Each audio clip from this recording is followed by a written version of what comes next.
So there's like kickback for me today. What's up, everybody? My name is Tito, and this is Aloha Android, and welcome to today's little rant about FreedomPop. Before you guys laugh and be like, "Oh my God, he actually tried FreedomPop?" Yeah, I did. I needed a burner phone. I needed a burner line, So I figured, hey, why not?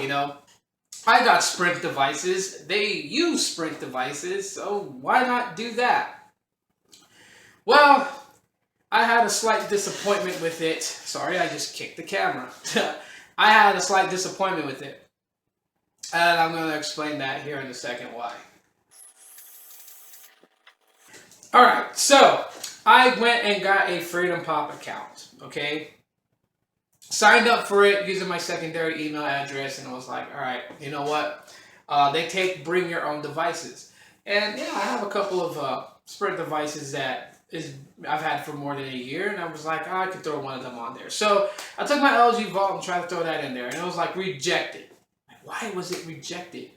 It's over a year old, 2014. But I don't want to argue the case, so then I tried my my LG Round, rejected. Like, okay. So then I tried the MEID of my Boost Max, accepted. Like, whoa, okay, fine, cool. Boom, boom, boom, boom. You get 1 month free of the premium 1 GB plan, which goes for $19.99, but you're going to get that for 1 month free. You pay the activation fee, so I paid the activation fee.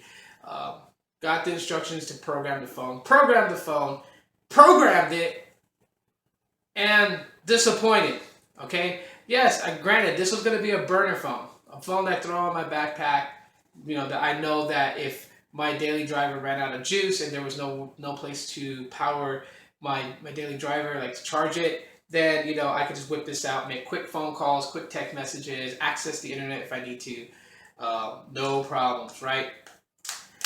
Well, I was sadly mistaken. I mean, text messaging, yes, can do, so thumbs up for that. Accessing the internet applications, can do, thumbs up for that. Phone calls, completely bad. Relying on VoIP, and some places in the city I live in has really horrible. And this is not even using enhanced LTE. This does not have radios for enhanced LTE. So trying to do VoIP on just basic 4G, yeah, it gets bad. People couldn't hear me on phone calls. Like, I literally sounded like a retard walking down the street, screaming into the phone, saying, "Can you hear me now?" Because no one could hear me. And I was thinking to myself, why can't they hear me? This phone is activated on an actual plan. I didn't just install the apps from the Google Play Store and rely on Wi-Fi or data, so why is it doing that? And I just went home, was perusing through everything, because I found out that when it activates your phone, it doesn't really actually activate your phone.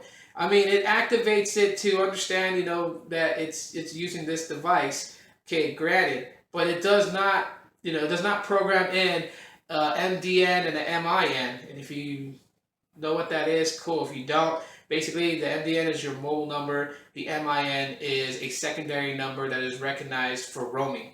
So let me go to settings real quick, and I'll show you guys. This is so disappointing.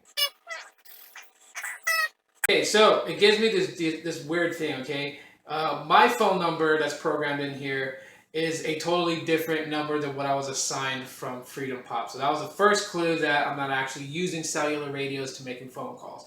Then the MIN is just this weird number, which, again,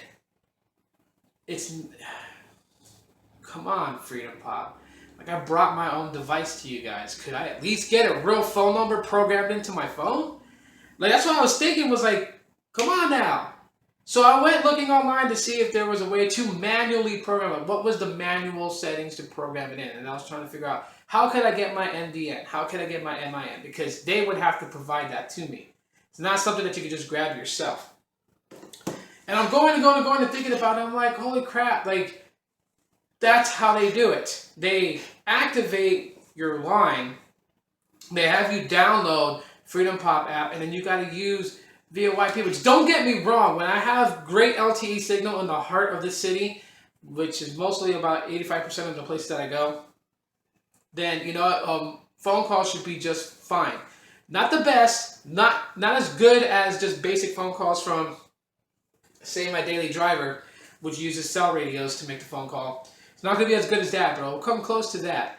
But it's for when I'm at home. This area, which seems to be like some sort of Indian burial ground or something, because LTE is just very spotty here. And if I want to use that phone to make a phone call to somebody, I can't, unless I'm connected to my home Wi-Fi. So, what's the point, you know, of paying an activation fee if I'm not going to get real phone service on it? That's where my frustration lies with FreedomPop. The second thing that irritates me about FreedomPop is that they used to have a free plan. That's what I was kind of relying on. I was like, okay, you know, I'd use this free premium plan I got for 1 month trial. And then when my bill cycle hit, I was going to drop down to what used to be a free plan. They gave you 500 minutes, 500 text messages, 200 megabytes of data. I'm cool with that, and I would pay $0 for it.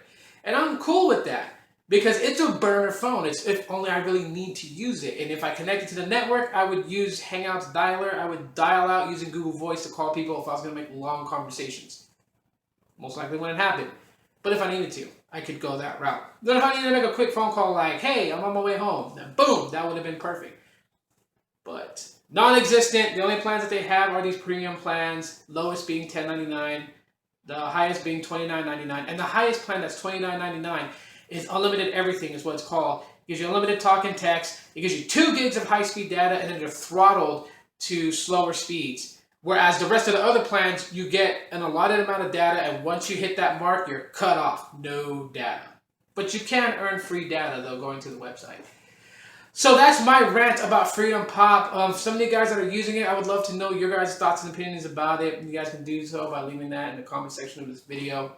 And if you guys kind of enjoyed my really idiotic humor, let me know by leaving me that thumbs up. As you guys can tell, today is more of like a blah day. Subscribe that way on the mobile app. And adios.